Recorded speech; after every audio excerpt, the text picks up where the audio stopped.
3, 2, 1. Hello. Oh, wait, should I say hello again? Hello, and welcome to the Todd and Taylor Show. I am Todd A., and joining me is Chip Hadaway. I am new here in town, and I'm filling in. Chip Hadaway. Where did that name come from? I don't. Crazy. Well, it didn't come very quickly, as you could see. Improv. Bert. My improv. It's like that episode of The Office where Dwight secretly goes behind Michael's back and he says he's at the dentist, and he comes back and Michael's like, "Where were you?" He's like, "The dentist." He's like, "What's the dentist's name?" He's like, "Dr. Crentist." He's like, "Your dentist's name is Crentist?" He's like, "Yes." Maybe that's why he became a dentist. And it was just like, I don't know why, but I laughed so hard at that because it's the perfect example of like that. That's how I end up improvising half the time, because I'm just like, my brain is so shot. I'm like, I don't know. Yeah. Anyway, no, but this is really Taylor Trash. I can't even improv a conversation, a reply to that part of the conversation. That's exactly how my brain would just rhyme whatever name I'm looking for. So. Exactly. And sometimes that's good enough. And that's just fine. So yeah. Don't get yourself down. Yeah. You just say yes. And that's all I know about improv. Yes, exactly. And this is we're in the new year now, but it's basically our kind of big end of the year, looking forward to the new year sort of supersized edition. Exactly. And what I had suggested, just to put a nice cap on it, was we've done 9 episodes of what we've called season 1. Here, this will be the 10th one. Let's just bookend it and say, season 2 is coming soon. We've got ideas percolating, gestating. Yes. So we got stuff coming up. Also, it also may appear. I just feel like we're getting ready for a real loose podcast today. And I'm happy about that, because we've actually taken a ton of notes, but we haven't really labored over what we're going to talk about. So it's like, let's just hit the ground running. Yeah. Well, first on that list, I guess, first and foremost. Yeah. We can't avoid it. Star Wars. Have you seen it? Have you seen The Force Awakens? Yes, absolutely. I've seen it twice now. Oh, one more than me. I saw it in IMAX 3D and also in traditional, 2 dimensions. Oh, so before we jump in, let's just say this is going to be everything we discuss today will be spoilerific. So I don't even want to pretend as though whether it be this or any other thing that comes up. So if you haven't seen or digested any of these things, then just stop it as you hear about it. But honestly, at this point, if you haven't seen Star Wars, what's wrong with you? I mean, come on. If you're listening to us and you haven't seen Star Wars, I fail to understand the holdup. But anywho, you saw it on both. I didn't realize there was a 3. I mean, I knew there was a 3D version, but I didn't realize there was like an IMAX 3D, like all-encompassing version. So I feel a little left out, because I saw it in a theater that's 2D, but the theater had really kind of crappy sound. I saw it it was packed. So it was really, I don't know. It really wasn't. I need to see it again before it leaves theaters, just with the proper experience, probably at Alamo Drafthouse. But I would love to hear you contrast both versions, because I'm kind of on the fence about 3D usually, but in this case, I don't know. It seems like it might work. Fortunately for me, I mean, I'm a big supporter of 3D in the sense that I feel I know, I see it getting better every year, and I appreciate people being on the fence about it. I take issue with people who are like adamantly against it, because I feel like, well, you're missing out on a new and more interesting experience in the theater, especially when it comes to IMAX, and to me, the IMAX is more important than the 3D. IMAX 3D glasses are not the greatest. Generally, they're always this yellow thing that's flat and square, or square-ish. They're not sort of the round Real D 3D glasses or something that are a little bit better fitting. Yeah. So putting them on, I just remember sitting in that theater and being handed these IMAX 3D glasses and going, "Oh, this sucks." This picture is going to be huge, and there's so much light coming in around the sides of them. But the deal is, once the IMAX starts, it's so huge that you don't care. It's already filling your vision. so the glasses really don't matter. I mean, I guess that's probably the premise behind it, is like they can get away with a sort of cheaper feeling glasses because the picture's so big. So to me, the IMAX is more important than 3D. I guess that's what I'm saying. Okay. But the 3D in it is just, it's really well done. It's like The Martian in 3D was great. I actually thought both Avengers were really good in 3D. Well, let me ask you this, because it wasn't shot with 3D in mind like some movies are. So they had to pick right moments to really sort of make it, to kind of add that 3D element in. Did you feel they picked the right moments for it? I mean, yeah, it's not goofy. It's definitely like, it's more about giving it depth and not about things, coming out towards. Oh, great. Okay. I actually appreciate that way more. Yeah. And that was, The Martian did a really great job of doing that same thing. And so I just, to me, it felt really natural. Actually, that's probably the best point, is that there was nothing about the 3D where you were sort of aware all of a sudden that you were watching a 3D movie. It was just that the depth was done really well. And especially for all they had so many, what do we want to call it? Like, spaceship battles. They had so many, aerial battles on a planet in this movie that just added to that. You're all of a sudden you're watching a couple of great, like this depth of field. There's a really great POV shot from Poe Dameron's like X-wing where you're flying in and you just see it through his windshield.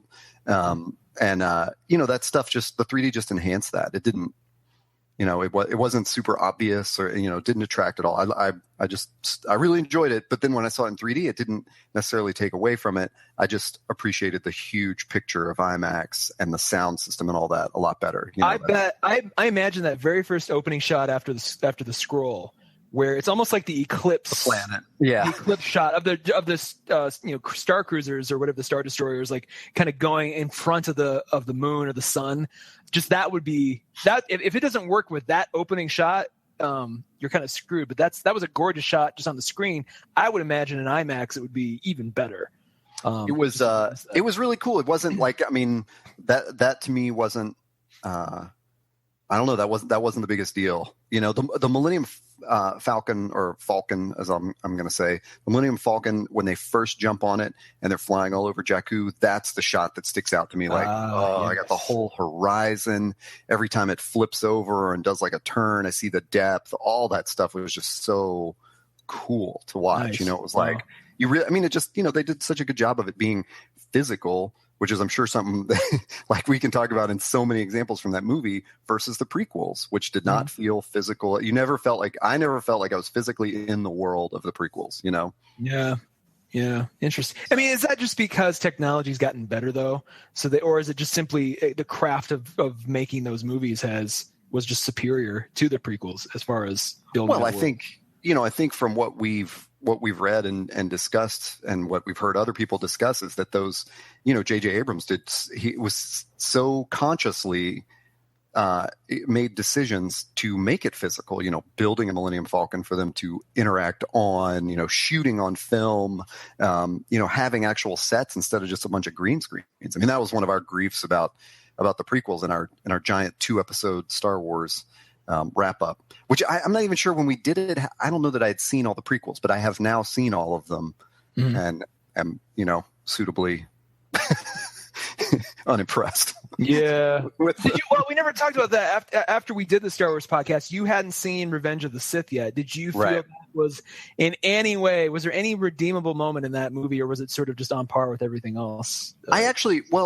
Both. I mean, Attack of the Clones was. I liked Attack of the Clones. I thought it was a billion times better than Phantom Menace. Like, I can't overdo that enough. That was so. Phantom Menace set the bar so low. Yeah, but here's my deal. Attack of the Clones didn't have Darth Maul, and it did have Hayden Christensen, and I feel that trade-off was not in our favor. And I would rather have had, I didn't care about Darth Maul that much. I mean, he was. I don't know that was always the kind of the money shot in the trailer when like he revealed the double bladed lightsaber. And now we've got like lightsabers like in all shapes and sizes, so it's not nearly as interesting. But remember where you were the first time? Like, you know, the lightsaber was always the classic thing, and then all of a sudden when he pulls up his, you know, his staff and like another blade appears, everybody's like, "Oh my god!" Like that was such an amazing moment. You know, and now we have like, you know, freaking lightsaber canes and lightsaber bows and, you know, freaking hilted sabers. It's just like, it's all over the place now, which what did you think of Kylo Ren's hilted blade? Did that actually, it got so much shit when it showed up in the preview. Yeah. And then, but when, what I loved so much was that, you know, it was, are we going to say spoiler alert before we talk? No, it's you know, spoilers. The fact that they have Luke Skywalker's lightsaber and it is the classic lightsaber, it, you know, it had me thinking like, well, you know, I mean, guess that's the deal, is that the sort of technology had been lost or it had changed or something. And so Kylo Ren has this sort of fiery lightsaber that he's, you know, maybe he's just made this himself and it's not according to the old Jedi standards or something. And I really liked that. I liked that it was like, there's a difference between these two things, which I think is, you know, something that Darth Maul introduced. I think that was a cool thing to show, like, yeah, the Sith aren't necessarily going to use lightsabers the same way the Jedi do, you know? Well, there was actually a couple cool practical moments where the hilt, like I think when he's battling Finn and he uses the hilt to, like, you know, basically, you know, slice his neck or slice his shoulder or something. I'm like, oh, see, then it kind of clicked for me. I was like, oh, that's badass. That's kind of, I don't know. That's the thing about it for me is Kylo Ren as a character. Once you kind of decide he is the Severus Snape of Star Wars in almost every way possible, like that really, I mean, he looks just like him. He's like, if they ever rebooted Harry Potter, Adam Driver as Severus Snape, I mean, come on. But there was like, I mean, he had the same kind of like, you know, moody sort of turn to the dark side, you know, with his Voldemort sort of, mentor treating him. I mean, I have been using the hashtag Wizarding World of Star Wars quite a bit just because for me, there was a lot of people who strangely complained that it was too similar to A New Hope, which I'm like, what do you want? I mean, like that was sort of the appeal, was that it harkened back to a lot of that. I totally reject that criticism. That is, I was just like, for me though, I was more like, and mine isn't necessarily criticism, more as just like, oh, that's interesting.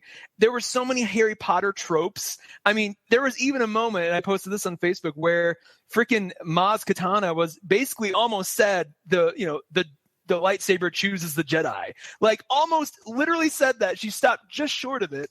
And I'm just like, it wasn't a bad thing, but I'm just like, man, they are borrowing a lot of Harry Potter stuff for just symbolism and sort of ideas, and, you know, even down to character design, that I was like, oh, interesting.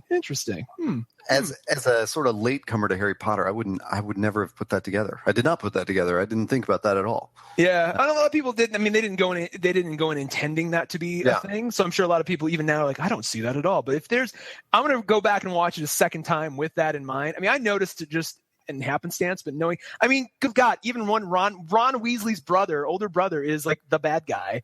You know, he's General Hux or whatever, you know, his name is the lead. Yeah, that's one of the Weasleys. Domhnall Gleeson is in the Harry Potters? Yeah. I had no idea. I like that guy. What the hell is he doing in those dumb Speaking of movies? him, I did not like his character in Force Awakens. I thought it was like a cheesy 60s, 70s Doctor Who villain. It was so over the top, and so, like, here on one hand you have Adam Driver doing this sort of really subdued, you know, that dude modulated. I mean, he went from these really crazy childlike tantrums back to, I'm in control. I'm just going to be very calm. You know, he takes off the helmet for the first time, and he's just like, he's this really good looking guy, and you didn't expect that. And, you know, he's trying to stay on top of things, but he's still prone to just these manic outbursts of emotion, which that's what the Sith is. You know, it is emotion and desire over, you know, the more sort of monk-like Jedi, your mindset, which I thought, you know, the other thing about this movie that I liked a lot, it really rewound back the idea of the Force into a more spiritual, religious kind of thing, less like it's science, and if you have these kind of genes in your body, you get to be a Jedi. You know, it's like it was less that and more, hey, anybody could be a Jedi. You know, if you, with the right training and the right sort of, and granted, like Rey, you know, there was a lot about Rey's heritage, and that might be part of why she's Force sensitive, but I don't know, when freaking Finn pulls up a lightsaber and can actually hold his own to an extent with it, I thought that was pretty badass. I'm like, man, I'm liking this. I'm liking where they're taking this. Yeah. And someone in the comment thread on my blog, I don't think this thought originated there. I think they were sort of quoting someone else who said that struggle in Kylo Ren was really what they were going for in Anakin. It's just that, the direction of Anakin and the acting kind of failed, because that's one of the driver, that's for sure. Right. I mean, that's one of those things that's just all over the map of like, one scene he's just angry and the next scene he's like totally chill. And Adam Driver did such a great job of sort of modulating between those, especially that interrogation scene. Obviously, I mean, it was so intense with him and Rey and I love that there's a moment where you literally see the Force awaken. Yeah. Yeah. And that was, so that to me was such a great summary of that, of like, yeah, that's the struggle that Anakin was supposed to go through. Yeah. But instead it was played out in those prequels as like, yeah, just be a dick to everybody. Well, I think there's a good reason why a lot of people are going, hey, they should reboot the prequels. Like Disney, when you're done with this run, not counting sort of the standalone features, go back and redo 1, 2, and 3, please. And that's just like, because I think everybody's like, if this is what we're going to get, then Disney just redo everything. Like go back and just edit them into one movie. Topher Grace has. I don't know how well known that is, but Topher Grace of all people, and that actually inspired me to do the same thing with the Hobbit trilogy, just based on my sort of reaction to that. But Topher Grace has taken the prequels and has apparently whittled it down into a cohesive story that actually is pretty good, and he's done some select screenings. He can't legally put it out for consumption, but he's done these sort of select screenings that people go to and they're like, oh my god, like that worked really well. Like he's taken, he's made it more about Obi-Wan's journey at first, and I don't even think Anakin's part of the first part of the story. I think it's more about Obi-Wan, and then it shifts to Anakin. I don't know how you get around Hayden Christensen's shitty performance though. Like no matter what you do, there's no way to get it. I mean, it's just so bad. It's so bad. And it's like, but it kind of goes back to something we mentioned before, which is like, which was the green screen problem of like, when they're interacting with Jar Jar, you're thinking, well, these two good actors, Liam Neeson and Ewan McGregor, like they didn't actually know what he was going to look like, or it's like and so I feel like maybe we got to give Hayden a little slack and say, well, Lucas was probably just saying faster, more intense, and he didn't really realize like, well, in the edit of the film, this isn't going to make any sense that I'm super angry all of a sudden at the woman that is bearing my children. Maybe he thought, of course, this will lead into that or something. But there was a moment in Revenge of the Sith where it was the one time in the entire trilogy where he actually acted, and it's when he's standing in the tower thinking about Padme, and it kind of keeps cross-cutting between her looking out her window towards the Jedi Temple and him looking out towards her apartment, and you can see he's not saying anything, he's not talking to anybody, but in his face, he's going through. I'm like, I wanted that the entire way through. Like, I know exactly what you're talking about. Yeah. I'm like, oh God. And it was like, and then he ruined it when he shows up to basically, when Mace Windu's, got Palpatine cornered, and he shows up, he's like, you can't do that. And I'm just like, oh no. Oh, I just sort of ruined the whole thing. And I'm like, that was it was at that point, I'm like, oh my God, this is actually, I'll forgive everything if it maintains this for the rest of the movie. And it just, I agree. Oh, I will say one more thing for Revenge of the Sith. Not to get off topic, but Ian McDiarmid, man, if anybody saved that movie, him sitting in the theater giving the spiel about Darth Plagueis, like, oh, that still gives me chills to this day. Like, I could just rewind that scene 100 times and never get tired of it. That dude finally was like, let's bring some acting, some actual old school British acting into this movie. It's captivating to watch him do that monologue. Kind of a wonder that it even, was even left in there. I mean, after all, it's kind of like a great point, actually. Don't you think that after all that, they would have just been like, no, let's just get rid of this? Lucas is like, I don't want any real acting in my movie. Yeah, what's going on here? He's talking a lot. Let's cut right here and just have them talking to the robot again. Yeah, faster. Let's bring Jar Jar back in to kind of interrupt the scene. And they're like, no, I would love to. Oh, I wonder how that got in. All that to be said, I mean, it sounds like you were a fan of it. I appreciated it. Even, Force Awakens we're talking about. Yeah, Force Awakens. Oh, yeah. huge fan. And I love the way it like took all that. Like I in retrospect, having seen them all, I like that the prequels told that story. I think they told it really badly through the medium of film. But it was, there were a lot of points where I was like, that is really interesting. Like what a cool twist to put there or whatever. I mean, it wasn't like super amazing, but it was a good story. And that's why I think it was stretched out too long. There were too many useless details. There's a lot of bad acting. There were a lot of bad shots. There were a lot of dumb effects. Obi-Wan rides a lizard. That makes no sense. It's forgot about that. There's like for some reason, there's like half human, half clone general. Yeah. It just, but then I having seen all that, really loved how The Force Awakens takes that story to the next level.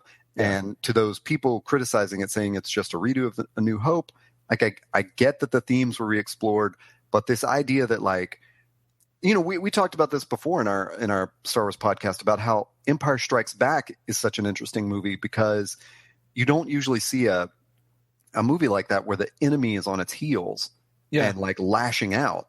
And I thought Force Awakens did a similar great thing, which was like really changing that. It's not the rebellion anymore, it's the resistance. And there's this weird first order that wants to take out the New Republic. And, to me, that was just like, this is, on top of all these other things, it's a story about this society and how the government of it has changed. And I just like that was updated. I didn't, that to me felt like a good continuation of the prequels and the original trilogy. Here's the new situation that we're in. Well, it's kind of sucky because they took out the Republic entirely. Like, so I'm wondering, is what we saw on that Resistance planet, is that all that's left of anybody good in the universe? Is that the Republic now?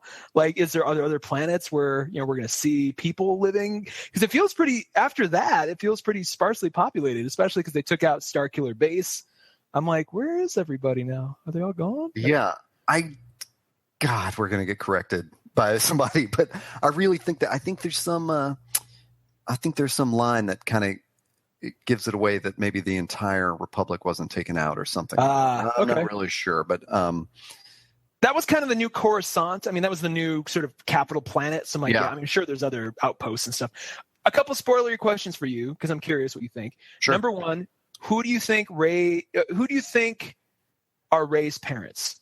Man, I hate to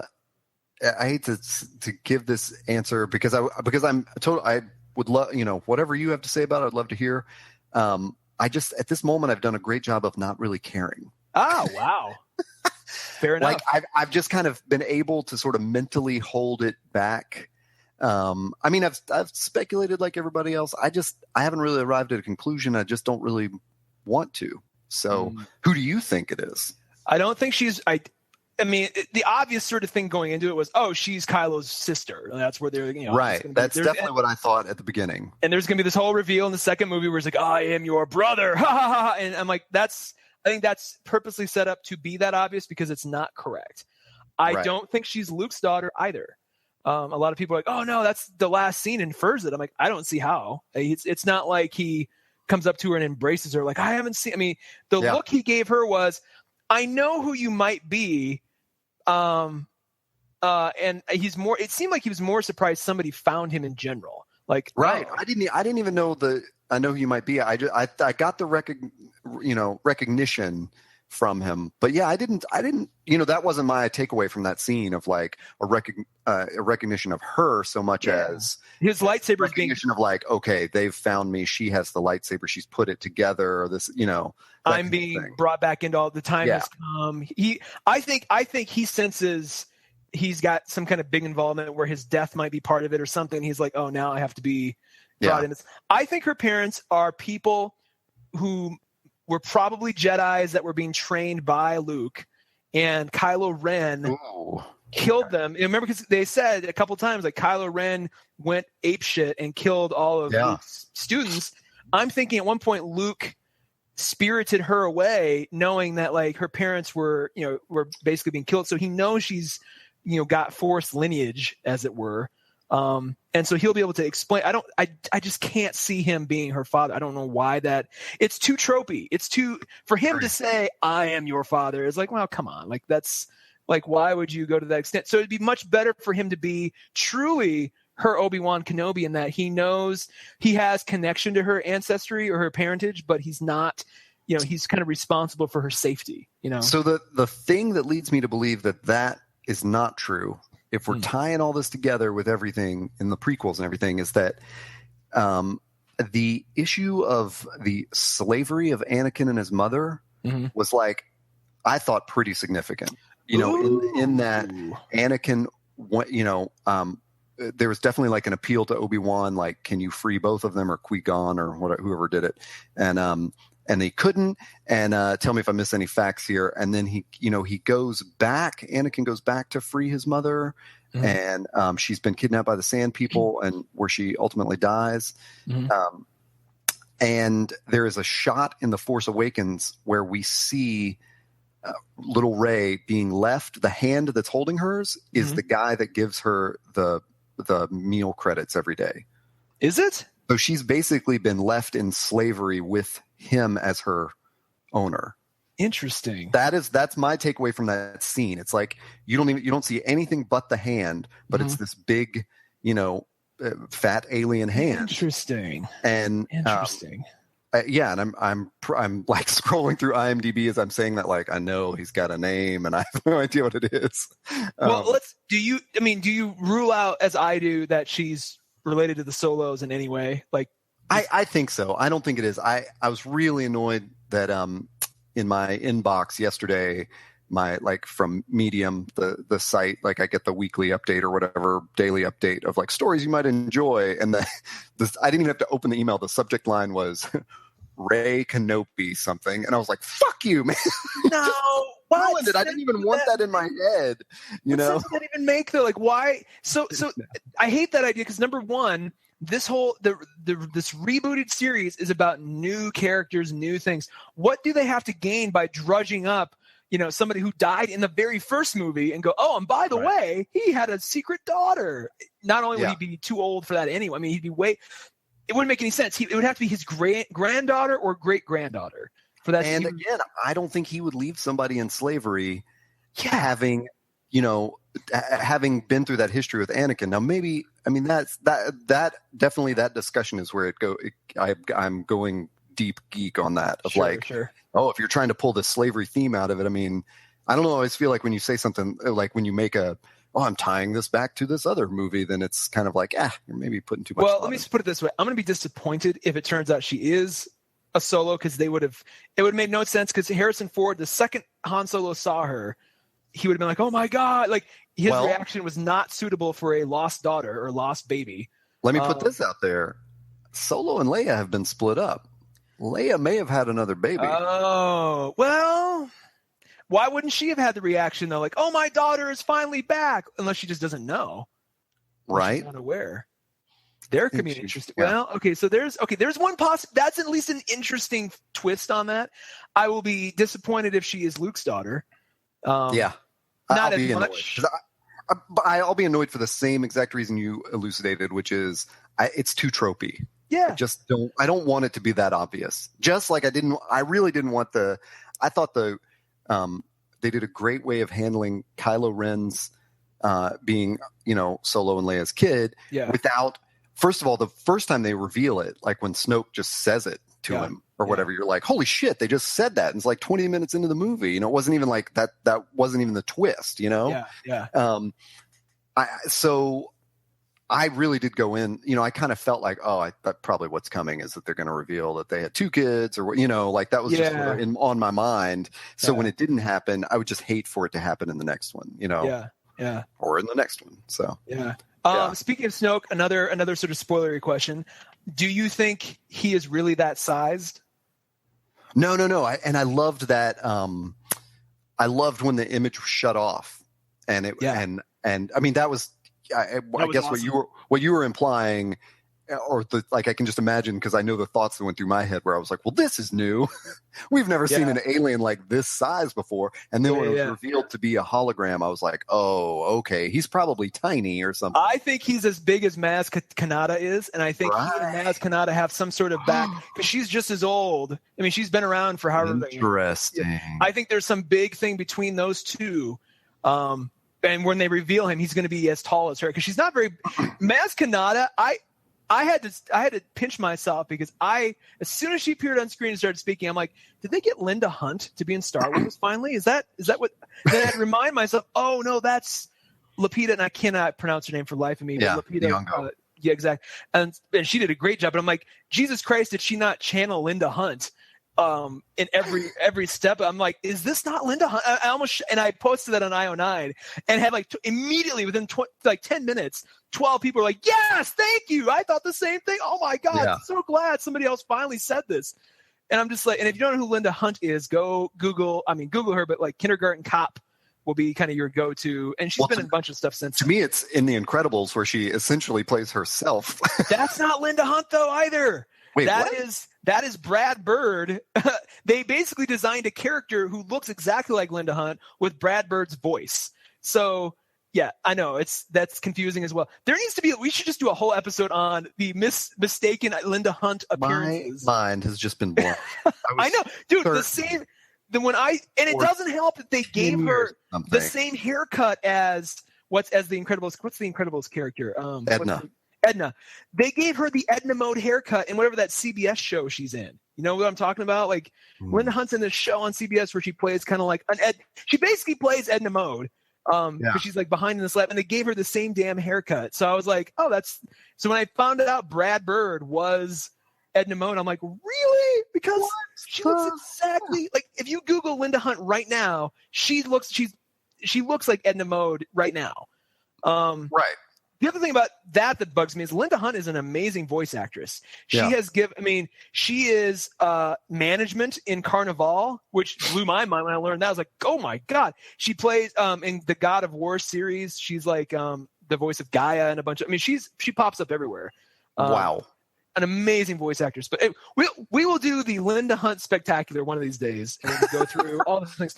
Another spoilery question though, do you think they're going to try something as crazy as Finn is Lando Calrissian's son? God, I would love that. That would be great. I'm so glad you said that because that would be a reveal that would be awesome. Because think about this: Finn, and I love this idea of the new stormtroopers are kids that they take away from their families and condition to be stormtroopers. God, and I love the quick way they explain why they're not clones. Yeah, you know. Yeah.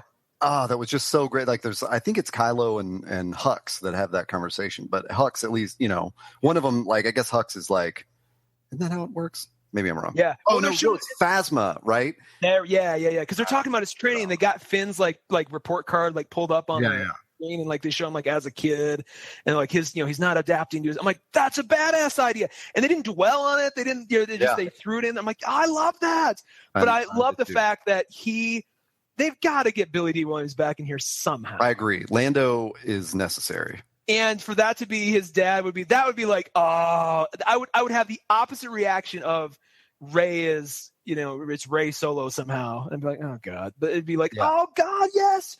Finn is Lando's son. Yes. And I feel like now that Han Solo is, gone, it would be behoove of them to in the next movie. I've heard, Mark Bernardin on the Fat Man and Batman podcast made a great point. He's like, the one thing I was missing is there was no sort of like eulogy for Han Solo. There wasn't like Leia standing there explaining like how much he meant to her and to the, and basically saying, using herself as a conduit for the fans. Like, this is how much he meant.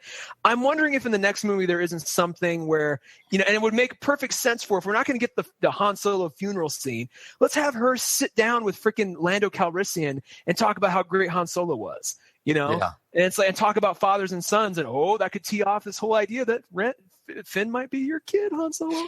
I would love that so much. And if it doesn't happen, fine. But if it does, I'll be the first to cheer, clap out in the theater. Like, yes, this makes so much sense. And that would make sense. Oh, good. Sorry. It would be a great way to bring him back in. And it would be good too, because we don't need Rey to be anybody's daughter that we know. But it would make, if another character is going to have a twist like that, let's make it Finn. And there's a perfect, and not that he has to be the son of the only other black character in the series. Right. Come on, I was thinking the same thing. Who else is it going to be? It's like, and by the way, and then Whoopi Goldberg walks out like, here's a character you've never met, and it's her son. And it's like, hey, mom, and it's like, well, okay, I guess we're happy for you, but we don't know who this is. Right. So, and then one other question I had. Oh, I think that was it. It was those three. Do you think by the end of it, I mean, do you want Kylo Ren to have a redemptive moment? No. Interesting. I keep going back and forth on that. I'm like, I kind of do, but then part of me is like, no, he just needs to die, and Rey needs to kill him. And that would be, I have similar problems with the Winter Soldier, where I'm like, man, it is not. You cannot be like the stormtrooper of this Hitler and go kill all these people, and then like, oh, but I've changed my ways. Yeah.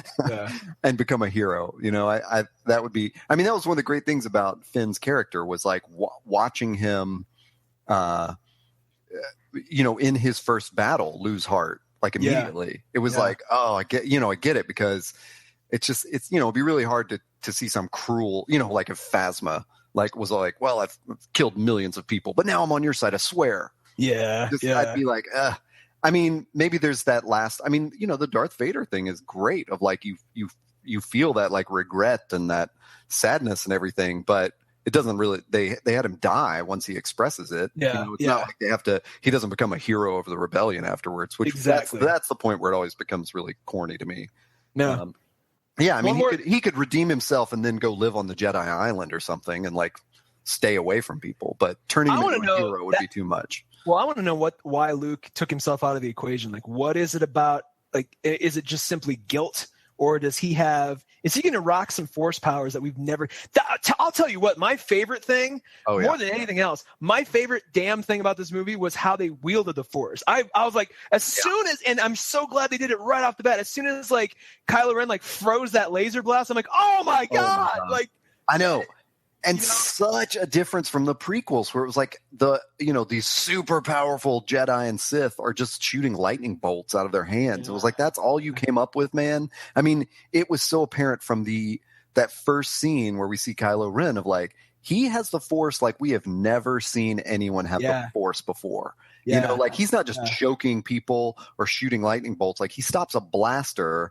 Oh, and when they drag, Poe past it and he looks at it, it's like, that was so cool.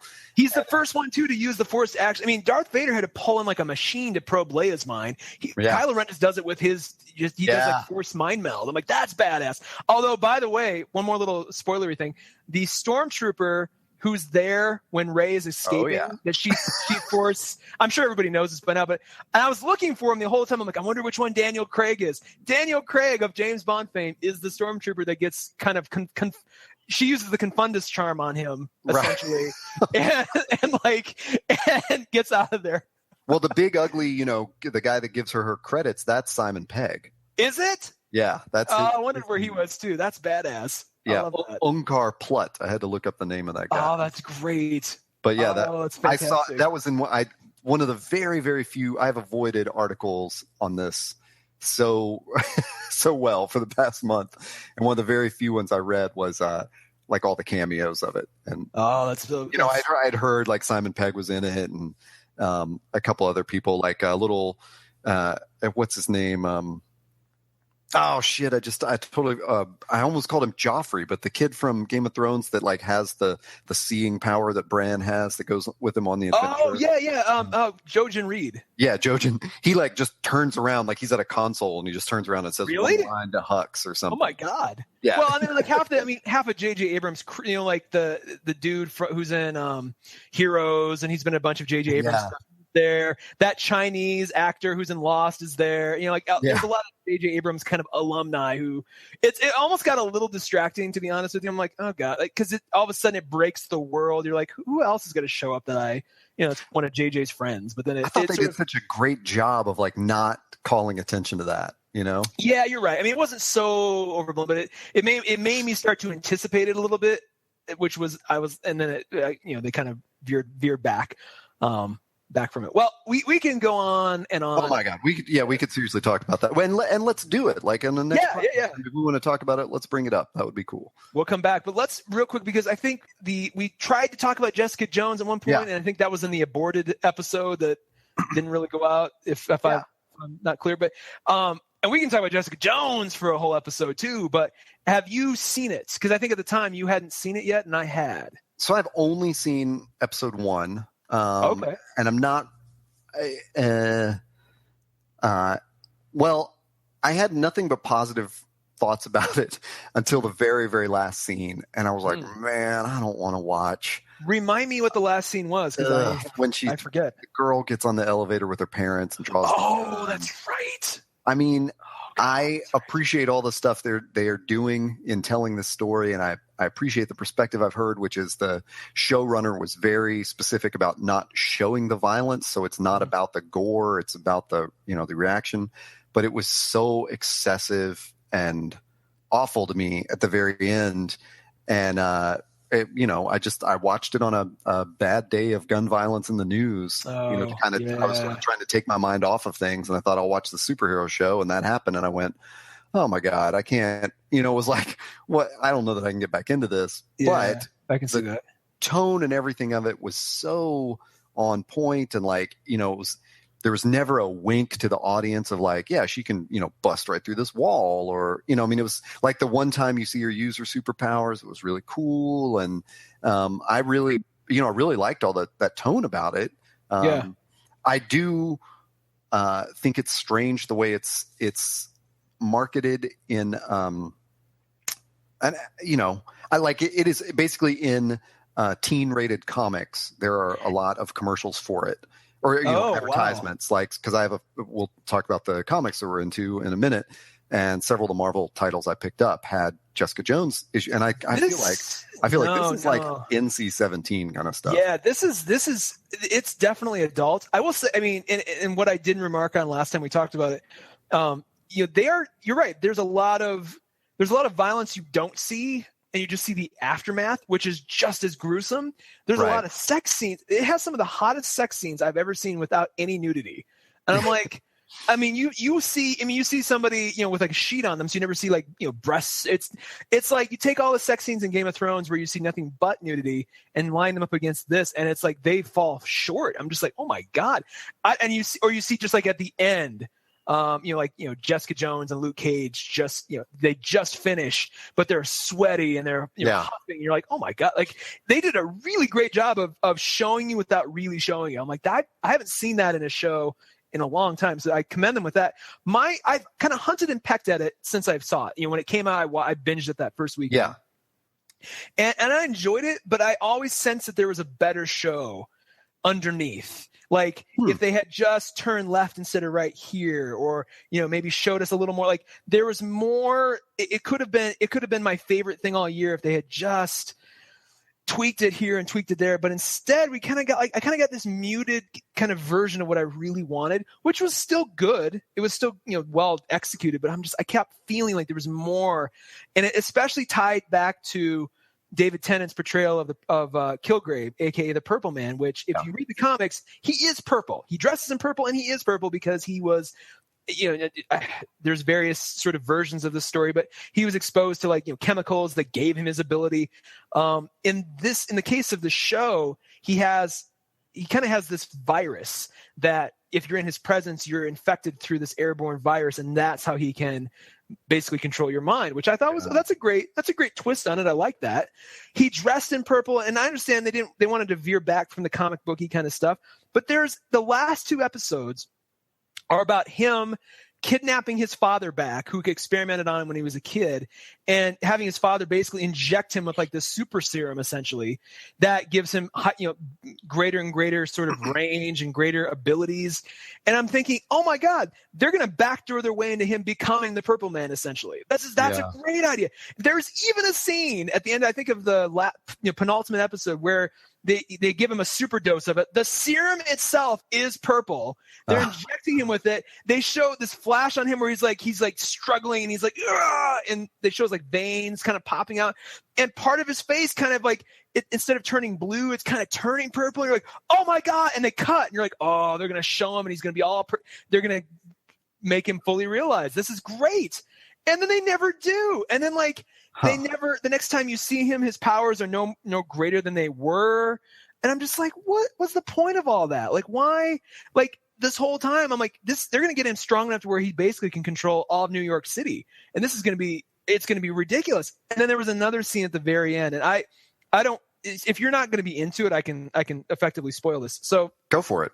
Her best friend the entire show, who's I guess in the comics becomes another hero at some point too. I'm not entirely sure how that works, but her other friend at the very end, she's confronting Kilgrave. He's got a bunch of people on this dock. He's about to escape on his yacht and just escape off. He's got all these people on the dock who are fighting each other. And Jessica she's so frustrated. She's running through those people. She runs up to Kilgrave and he screams out, "Stop." And at this point in the story, you find out he doesn't have control over Jessica anymore. She's immune to the virus, which is one of the reasons he was pumping himself up. He screams, "Stop." Everybody on the dock stops what they're doing. They stop fighting each other. She stops in her tracks and he goes, "Oh, maybe I do." And he doesn't believe it at first because she's been fucking with him the whole time too. Like they've been kind of going back and forth, screwing with each other's expectations of of who they are. So he's not convinced that she actually has stopped. And he thinks she's faking. So to test it, he calls her friend over and basically kind of starts molesting her friend in front of her. Jeez. And he's like, "I'm going to take her with me. We're going to get up on this boat and there's nothing you can do about it." And in my head, I'm like, oh my God, that's where this is going to end. And that's going to be sort of the setup for the next season, is that he's going to steal her best friend from her and she's not going to be able to do anything about it. And oh my God. And instead of that, he abandons that immediately because he thinks that he's called her bluff and she's still stopped. So he walks up to her and she just snaps his neck and he dies. I'm like, really? Like how it would have completely, like it would have caused me great turmoil and like I would have been anxious, but like, oh my God, it would have been such a punch in the gut for him to have basically escaped. And at the end of the day, her plan to get him was a shitty plan. Like, right. I don't know what her plan. They put all this thought into how she's going to confront him, and then when you see what her plan is, you're like, really? That's what you had planned? Like that? This was never going to work. So it would have made sense for that to have failed, him to have gotten away with her best friend, and that would have been the start of season 2. But it ended as it ended, and it's fine. So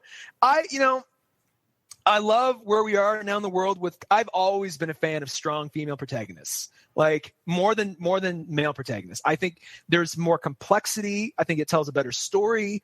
I think Star Wars has proven this with Rey. I think Jessica Jones proves it.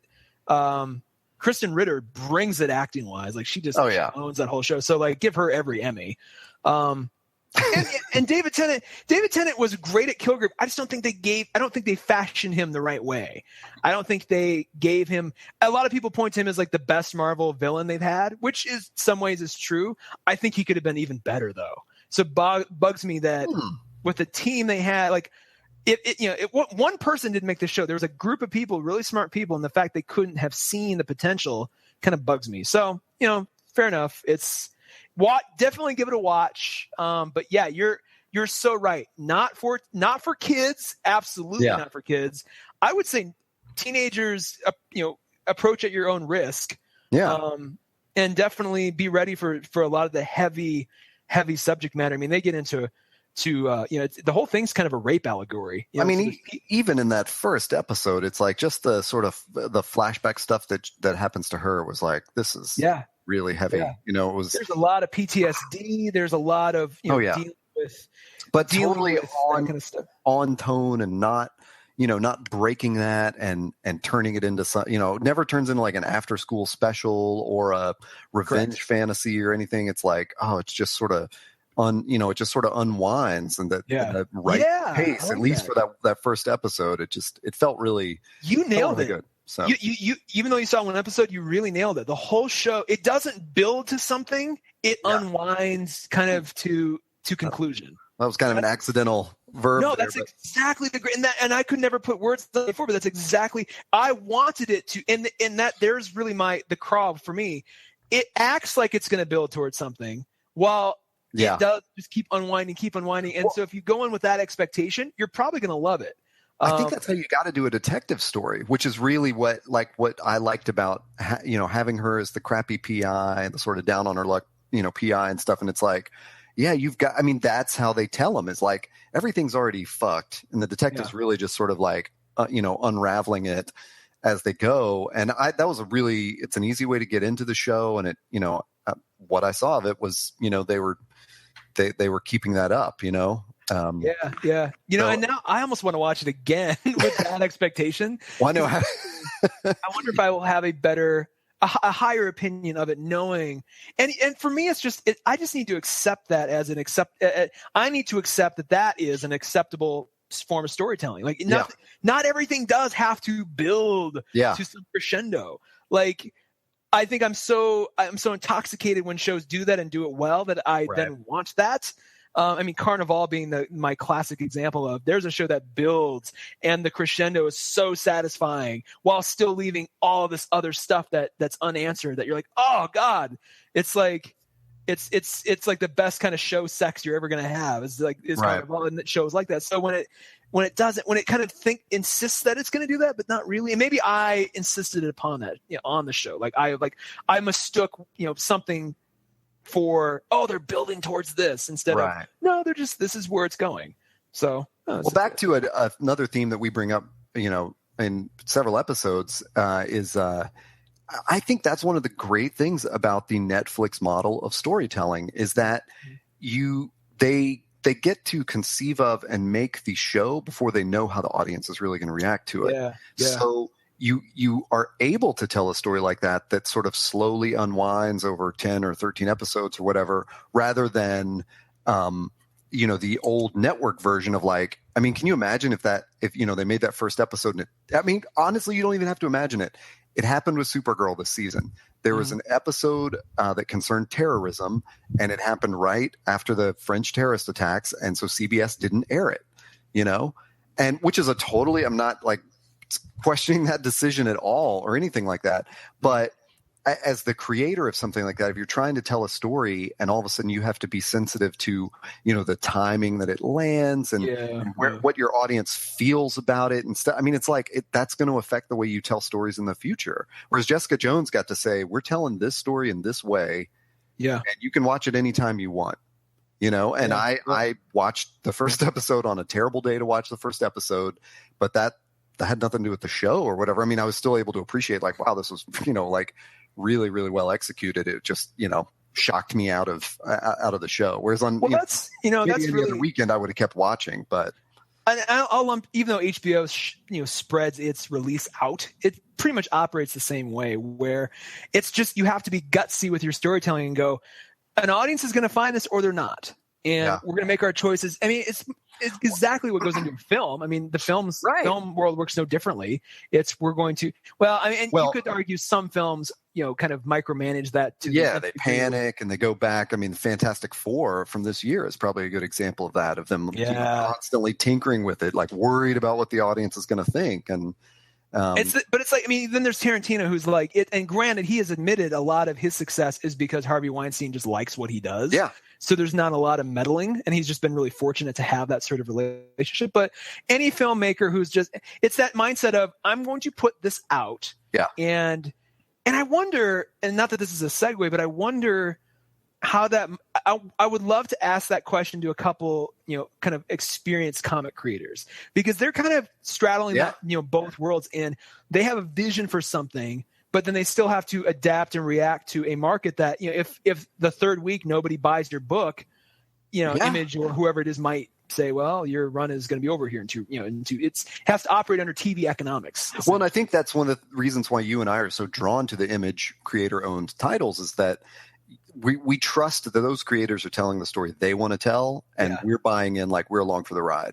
Whereas with the big two, I don't know enough about Dark Horse's titles to kind of lump them in there, but I know with DC and Marvel, you definitely get the feeling of if it's not working, they'll change it. Yeah. And they bring in a new team, and that new team has a new vision and direction and stuff. And so you'll, from issue 13 to 14, all of a sudden it's they all look different and they talk differently. And, it's very strange to follow those mainstream titles in a way, because, and honestly, I think that's why the big two are kind of leaning towards the Image model, not that it's creator owned and stuff, but there's over the past, 5 or 10 years or something, I felt like it is easier to get a DC or Marvel title that's just an arc. Yeah. Yeah. And you pay attention to that arc because you like it. And then, after that, another arc's going to happen. If you're not into it, you don't pick it up, Yeah. Yeah. But it's not the days of the 80s and 90s where you just buy Batman every month or every week or whatever because it comes out. It's like, well, I never had that experience, so yeah. that's always, that to me is like, that just sounds miserable. Like, ugh, like really. I mean, if you really love Batman, then fair play to you. But I am, and this, I've always kind of been of the mindset of, I just like, I appreciate more stories with purpose, with intent, that I may not like in fact, I respect that stuff more. I mean, Wicked and Divine is a great example. I could care less about this third volume that they're getting through, where they've changed the artists and stuff, different artists every time, and like the story has really been halted, and I'm just like, what is this? Yeah. But I'm still going to be, the second they kind of jump back into quote unquote ordinary time, to borrow a church term, like I'm going to be back on. I mean, I'll be right there buying every single issue and then buying the trade paperback for volume 4, because I'll be like, I want to see. I trust them to go back into kind of their regular groove again. So yeah, well, I know that there was such a funny time when I got into comics, and I actually had a mail subscription to X-Men or Uncanny X-Men or whatever it was at the time, wow. And during the summer, they decided to publish 2 issues a month. And the way they did it was they had 2 totally different teams. And I just remember it'd be like, I'd get 1 issue a month, and I'd go like, why does everyone look so different? And then the next one, it was kind of like, which one am I more into? Or it was, well, and you didn't have the internet to be like, what is this about? Like, why did this happen? Like, is this going to revert to the way I liked it when I subscribed to it? You're just gonna have to be at the whim of, hopefully they'll explain in the issue, like, hey guys, we're trying something. Yeah. Like, or it was totally one of those things of like, hey, this summer we're gonna double up your subscription, so it runs out faster and you have to renew in the fall. Those days are over. Hi there, this is Todd A. Taylor and I went really long on this podcast, which was actually really fun for us just to wrap up our whole year together and talk about everything we wanted to. So I have cut this thing into 3 parts, and you have just listened to part 1. Part 2, we run through a ton of pop culture and geek culture stuff, from the Doctor Strange costume to the Star Trek trailer that got totally forgotten about in the wake of Force Awakens. So part 2 and part 3 are coming really soon. Check us out at toddandtaylor.com and listen to those. We appreciate everything.